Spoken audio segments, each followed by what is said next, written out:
Bonne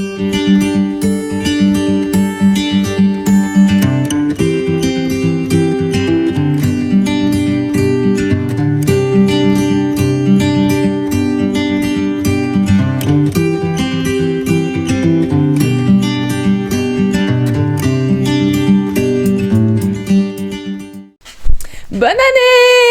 Ça y est, enfin, l'année 2020 est terminée.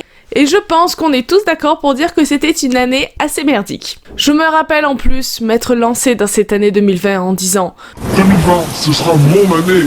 Je vais publier Psyché Agona. Je vais conquérir Instagram et YouTube. Au point où j'en suis, je me demande en fait si j'ai vraiment fait quelque chose pendant cette année. Le voilà, mon joli petit post de l'année 2020 qui disait tous mes objectifs. Avec ma jolie boule de cristal. Je n'ai aucun don de voyance parce que tout ce que j'ai vu en 2020 est tombé à l'eau. Ce qu'on va faire, c'est que je vais relire un petit peu les objectifs que je m'étais fixés pour 2020 et voir si j'ai quand même réussi quelque chose pendant cette année. Alors, l'objectif premier est de publier Psyché Agona. Déjà, rien que dans cette phrase, on sent que ça commence à puer, tu vois. Être plus régulière sur les conseils du professeur Mélo. Tourner quelques vidéos YouTube, histoire de dire que j'ai une chaîne. Créer un book trailer et des visuels de turfu pour faire une com digne de ce nom à la sortie de Psyché Agona. Ça pour le coup, j'ai fait quelques visuels, j'ai commencé un book trailer, sauf que vu que Psyché Agona n'est pas sorti, vous n'en avez pas vu la couleur. Mais j'ai un petit peu travaillé quand même là-dessus. Continuer mon feed pour qu'il soit harmonieux et tout faire pour créer des posts de qualité. Notez bien le petit emoji. Alors le feed pour le coup, je trouve que ça va.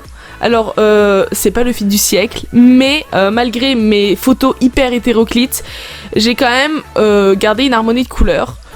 Le truc, c'est que j'ai pas envie de me limiter à une série de photos, à un style de photo, mais les couleurs sont là et je les ai tenues toute l'année, ce qui est plutôt pas mal, je trouve. Et je vois aussi dans ce post que le second objectif est de rédiger le premier jet de roman 3. Alors ça, pour le coup, je crois que c'est le seul objectif que j'ai réellement réalisé, c'est-à-dire que j'ai écrit le premier jet de roman 3, je l'appelais à l'époque, mais en fait c'est Psyché Agona 2. C'est juste que quand j'ai écrit le post, je n'avais pas encore annoncé que Psyché Agona était une saga. Oh, écoutez ça comme c'est beau! Au niveau personnel, cette année 2020 risque d'être chargée.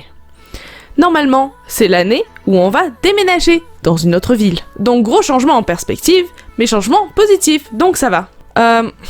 Alors à part mon bureau que j'ai en effet emménagé, nous n'avons pas bougé. Ça va faire bientôt 7 ans qu'on est là, et 7 ans qu'on dit que chaque année on va déménager.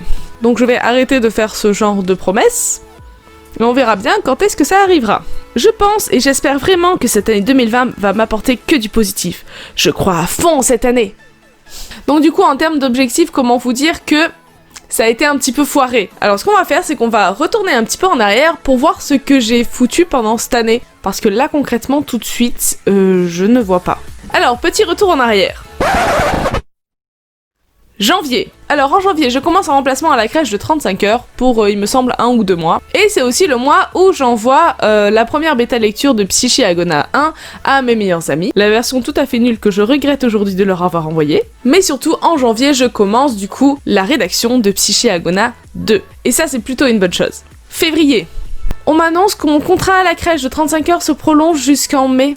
Et là, je commence à voir déjà mon objectif d'écrire ce premier jet complètement s'envoler. Dans ce même mois de février, je sors aussi la version poche de Éperdument, qui sort le 5 février, car c'était le jour de la Sainte-Agathe. Ensuite, comme vous le savez, en mars, on nous annonce le confinement. Pour réduire nos déplacements et nos contacts au strict nécessaire. Et là, pour le coup, je suis ravie. Je suis ravie parce que justement, le contrat de 35 heures qui m'empêchait de mener à bien mes projets s'envole.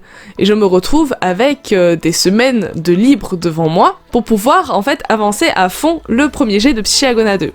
Et donc du coup, mars-avril, c'est ce que je fais. En confinement, j'écris. Je fais ça toute la journée, du matin jusqu'au soir, et ceux qui ont vu mon vlog pourront en attester. En mai, du coup, le confinement se termine, mais ma crèche reste fermée encore 2 semaines avant que je retourne au travail. Et du coup, je termine le premier jet de Psyché Agona 2.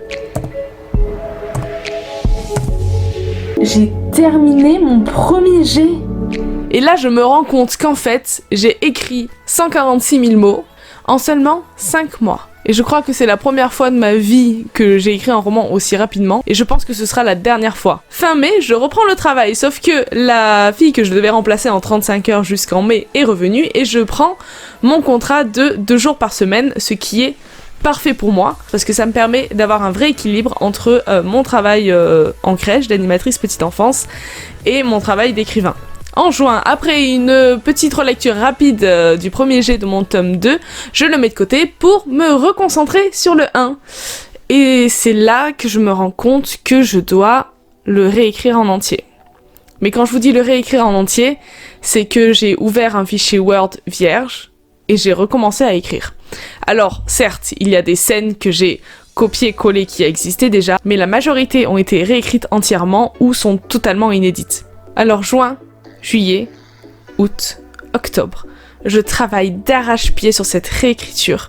Et vraiment, j'en ai chié. Ça a été franchement hyper compliqué moralement de recommencer à zéro ce projet, surtout que j'avais mis plus d'1 an pour le premier jet. Et vraiment le recommencer de zéro, ça a été hyper difficile. Mais j'ai réussi à aller jusqu'au bout en travaillant tout le temps en fait. Du matin jusqu'au soir aussi à bûcher sur cette réécriture. Et fin octobre, j'arrive enfin à terminer ce deuxième premier jet du coup. Novembre arrive avec le NaNoWriMo. Et je n'ai pas envie de le rater encore une fois. Du coup, ce que j'ai fait, c'est que j'ai pris mon tome 2, qui avait du coup reposé pendant toute ma réécriture du tome 1, donc ça faisait 6 mois qu'il était terminé, et j'ai fait une première réécriture qui visait à étoffer juste le premier jet, et du coup pendant tout le mois de novembre, j'ai réécrit mon tome 2. Décembre, j'essaie de faire une petite relecture de mon tome 1 avant de l'envoyer en bêta lecture, sauf que là, mon cerveau en a mais complètement marre de ce projet. Il fait overdose de tout, il fait overdose d'écriture, il fait overdose de Psyché-Agona, il en peut plus, il me supplie des vacances. Je prends la décision d'envoyer mon tome 1 en bêta lecture, tant pis pour la relecture. Donc j'ai commandé mes premières épreuves de mon tome 1 et de mon tome 2, et j'ai tout envoyé en bêta lecture. Mon Dieu, ils sont trop beaux. Mon tome 1 est donc actuellement entre les mains de 6 bêta-lecteurs, et le tome 2 est entre les mains d'une alpha-lectrice qui va bientôt le commencer. Et une fois tout ça envoyé en bêta-lecture, j'ai pris des vacances. J'ai pris 2 semaines où je n'ai rien fait du tout, à lire et à chiller toute la journée. Vraiment, ça a fait du bien. Et là, je me rends compte qu'avec ce petit retour en arrière, j'ai quand même pas rien fait pendant cette année 2020. J'ai écrit la totalité de mon tome 2 et j'ai réécrit entièrement mon tome 1. Donc au final, c'est presque comme si j'avais écrit 2 livres pendant cette année. Alors même si quand on regarde comme ça, j'ai pas l'impression d'avoir avancé, j'ai quand même bûché de ouf toutes les journées de 2020 sur Psyché-Agona. Et quand je vois mes 2 bébés côte à côte avec 680 pages et 550 pages, je me dis que même si mes objectifs n'ont pas été remplis, j'ai quand même fait quelque chose pendant cette année. Et franchement, ça fait du bien, surtout après mon espèce de burn-out de cerveau en décembre. Et je finis cette année quand même sur une note positive, puisque j'ai eu les premiers retours de bêta lecture de Psyché-Agona 1 qui pour l'instant sont assez positifs. Pour 2021, donc, ce qu'on va faire, c'est qu'on va prendre les objectifs de 2020 et faire un copier-coller vers 2021. C'est-à-dire sortir Psyché-Agona 1, c'est l'objectif premier, et pour le coup, je pense vraiment que ce sera réalisable. À la place de l'objectif d'écrire le premier jet de mon tome 2, l'objectif sera d'écrire le premier jet de mon tome 3. Alors pour le coup, je pense pas que je vais mettre 5 mois à l'écrire comme le tome 2. Déjà parce que le scénario est aussi complexe que le tome 1, et que je vais me régaler.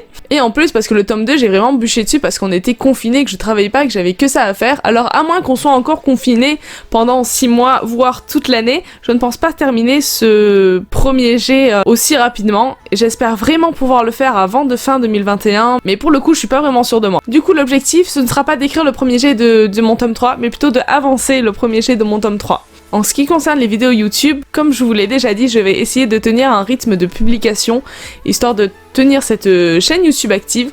Alors ce sera pas un rythme de publication, une vidéo par semaine, certainement pas, mais je vais essayer déjà de faire une vidéo par mois, ce qui serait déjà très bien. Quant au conseil du professeur Mélo, je vais essayer également de les faire sous forme de vidéos YouTube courtes et rapides. Pour le coup, je vous promets rien, mais je vais aussi essayer vraiment de me remettre là-dedans.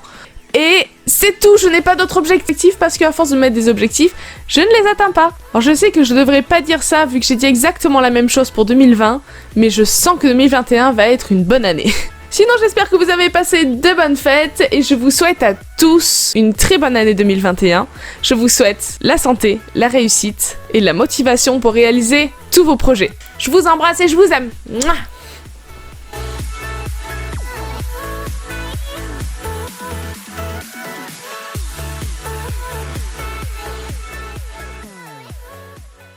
Je regrette un petit peu.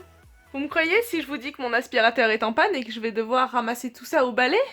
Bonne année les choupinous!